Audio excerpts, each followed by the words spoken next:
Hi everyone, welcome.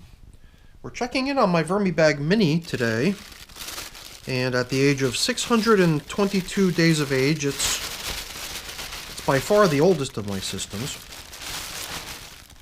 And out here on the surface we can see a few worms that have come out to partake in the lovely layout of foods and bedding we gave them last time.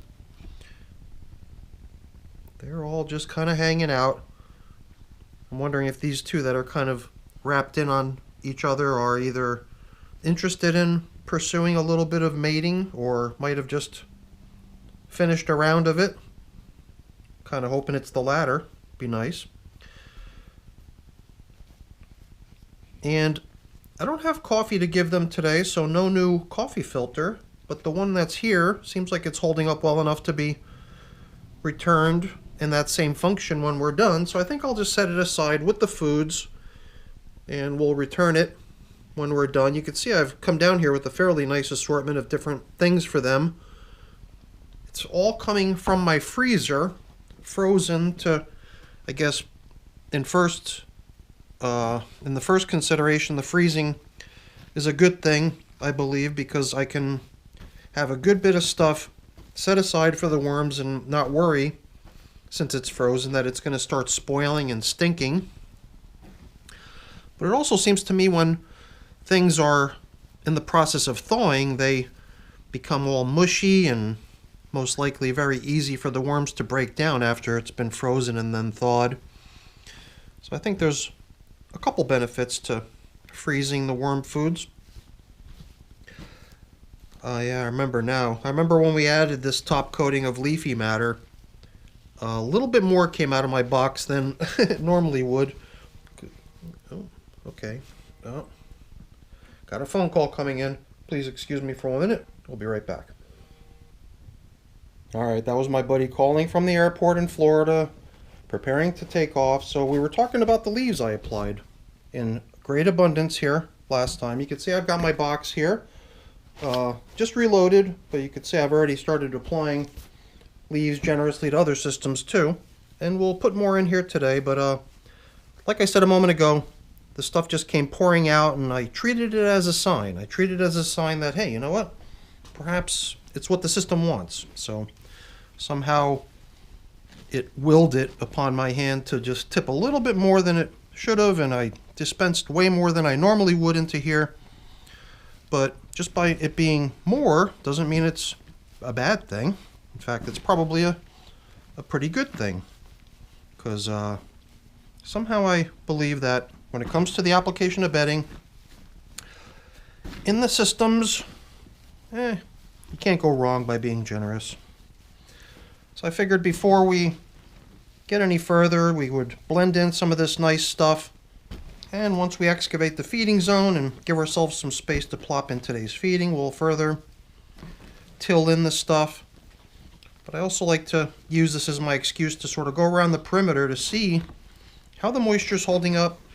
I think it's kind of a habit anymore for me to want to do that, because in the past it was always the walls of the system that got a little bit dry, since the moisture content of the system would sort of make its way, permeate through the fabric walls of the system.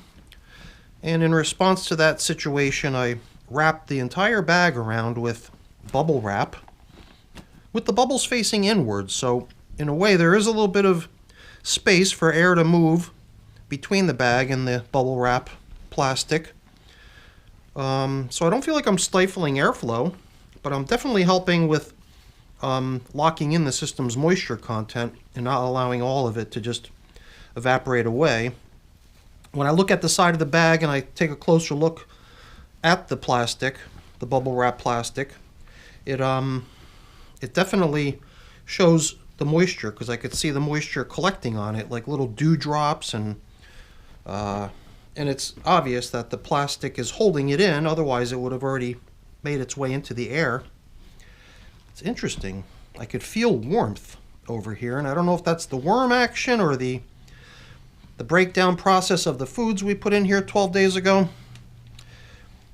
The system, I think I mentioned earlier, was 622 days of age, and 12 days have passed since the last check-in. And during that last check-in, I gave them some melon, a little bit of cantaloupe melon rind, and a few chunks of actual watermelon. Look at this little guy escaping from me by climbing into the pumpkin stem.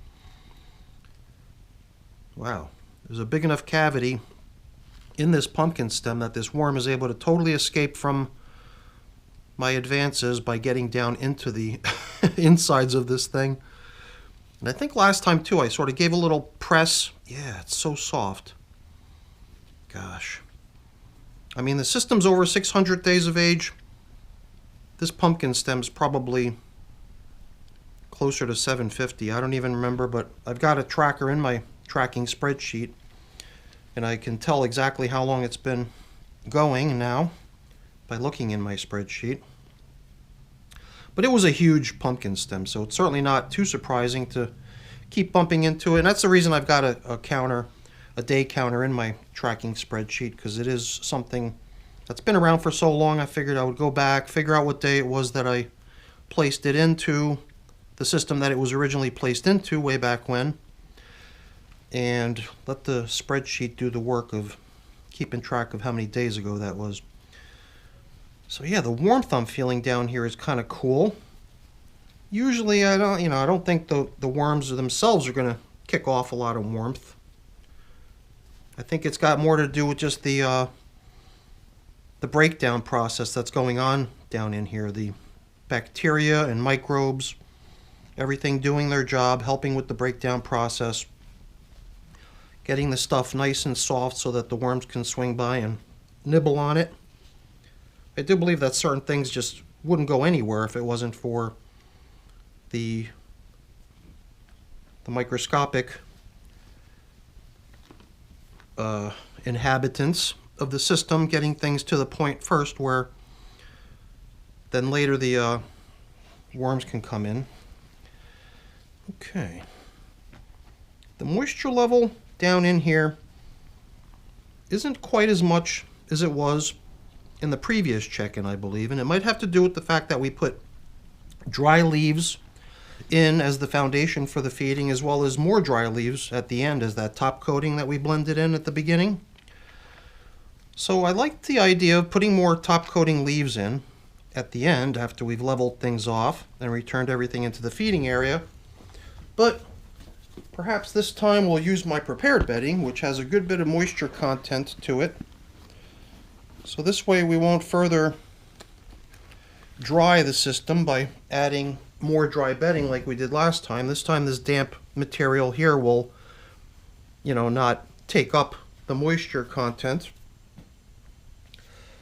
It'll just have its own moisture content, and then in can come all these lovely foods that we've got for them, which will also bring with it some nice moisture content. I mean, look at this big chunk of cantaloupe melon. Oh boy. That looks good. Here is some potato peel. Looks like it was like in a big hunk or a chunk, all squashed together. So I like the idea of spreading that around a little bit. What else do we have here? Well, banana peel. I usually keep banana peels separate, and I don't really have cantaloupe around here very frequently, but my mom always has cantaloupe around, so this stuff must be one of my mom's contributions. And then here and there I'll throw some stuff in as well, like this orange peel might have been thrown in here by me later. And there's a few other things in here, but I think we'll just drop them in and get them in place so that we can begin backfilling the feeding zone. Before we do that though, I'll sprinkle on a little bit of this pulverized eggshell, which the worms can utilize as grit to help break down the foods we've just given them. And that's going to be their feeding. So we've got ourselves the feeding zone indicator with which we can mark where we last fed. These couple pumpkin stems we could put back in, but there weren't many other notable leftovers in here. A couple orange peels, a little this and that. The stuff we gave them 2 feedings ago, the candied oranges, I didn't really see many signs of, although last time when we were in here 12 days ago there was a whole lot of it laying around as leftovers. A lot of times I believe certain things like citrus require a little bit of time to get to that point where the worms can kind of move in and take over. But I think that a lot of that microscopic life in the system is required to get a jump start on the stuff, paving the way for worm activity to follow.